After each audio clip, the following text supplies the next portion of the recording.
Ela, na promessa de que ser amada por um padre chamaria sobre ela o interesse e a amizade de Deus. Ela era devota à religião e bem inocente, a pobre Ameliazinha, assim que eles chamavam ela. E adotou as crenças de que a soberania de um padre poderia dar a ela a absolvição pelos seus pecados. Então é isso, pessoal. Hoje eu vim trocar uma ideia com vocês sobre o livro O Crime do Padre Amaro, do Eça de Queiroz.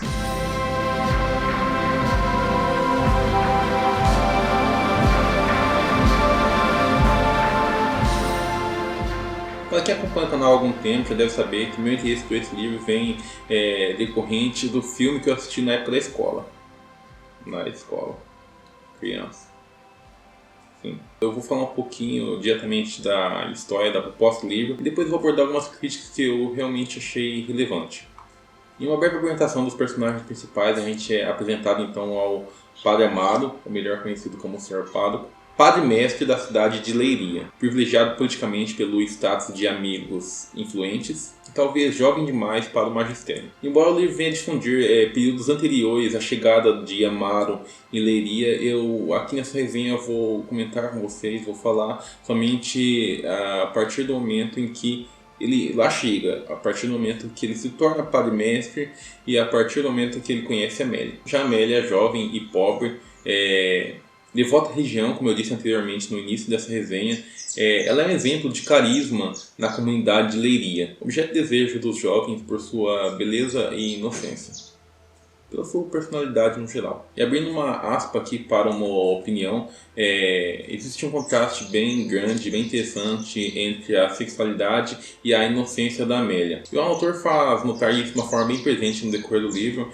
que eu acho que é devido a isso que faz florescer o desejo do Padre Amaro pela jovem. Agora que a gente conheceu os personagens principais dessa trama, a gente vai ignorar, né, os muitos personagens que aqui existem, até porque o objetivo aqui não é falar sobre toda a história, né, fazer uma resenha com spoiler. Eu quero só dar um gostinho de quero mais para vocês. Eu quero apresentar a proposta do livro, a ideia. E para ser breve e objetivo, é interessante dizer que a partir do momento que a Amélia conhece o pároco, em que ele se hospeda na casa da Amélia, né, a mãe dela hospedou ele, ela queima de desejo por ele. O fato é que o desejo de ambos coloca em jogo a castidade do Amaro diante da sua virilidade. Mas será que realmente somente o Padre Amaro tem a perder com isso? As consequências desse desejo, eu digo que seriam brutais. Serão brutais. Observe que eu não falo de amor, né, entre os dois, eu não falo que existe uma relação amorosa. Eu acho que seria mais algo como desejo, até porque essa não é uma história de amor. Talvez fosse se o Padre Amaro tivesse disposto a renunciar à sua posição. Talvez até fosse se a gente não tivesse diante de um amor proibido. Novamente eu reforço que essa não é uma história de amor, essa é uma história de obsessão, essa é uma história de um relacionamento abusivo. Pelo menos assim foi até o momento que Amélia não sentia mais o desejo de agradar o Sr. Pároco. A partir desse momento não vou falar, porque como retrata no livro, no amor do pároco havia brutalidade e um furor bestial. Esse livro para mim foi uma surpresa do ponto de vista crítico, e quando eu falo crítico eu me refiro à comunidade religiosa diante de um acontecimento recente que foi a Inquisição.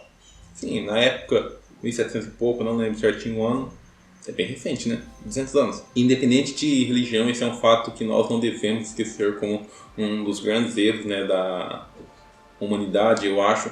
E o livro ele traz em alguns momentos a lembrança de que alguns grupos, algumas pessoas devem sim estar à mercê do Estado. E este mesmo Estado deve impor limites a comportamento.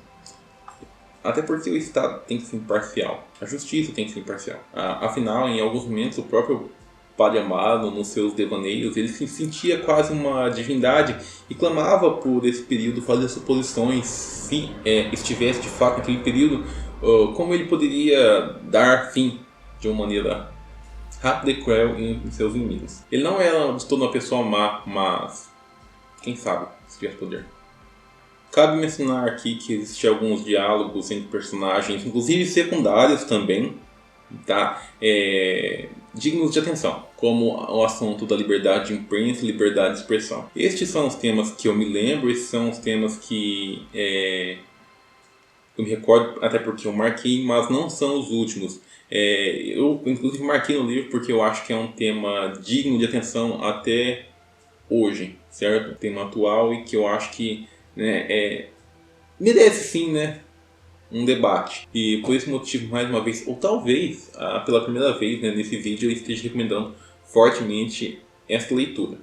Agora, falando da minha opinião, eu gostei desse livro no geral, eu ainda não avaliei assim com nota e tal, mas é uma das leituras com potencial para estar entre as melhores que eu li nos últimos meses. Quando a gente está lendo, a gente sente aquele clima de revolta por alguns acontecimentos, a gente pega um pouco de birra do Padre Amaro. Realmente não tem como dizem por aí, chipar, tá? O casalzinho não tem.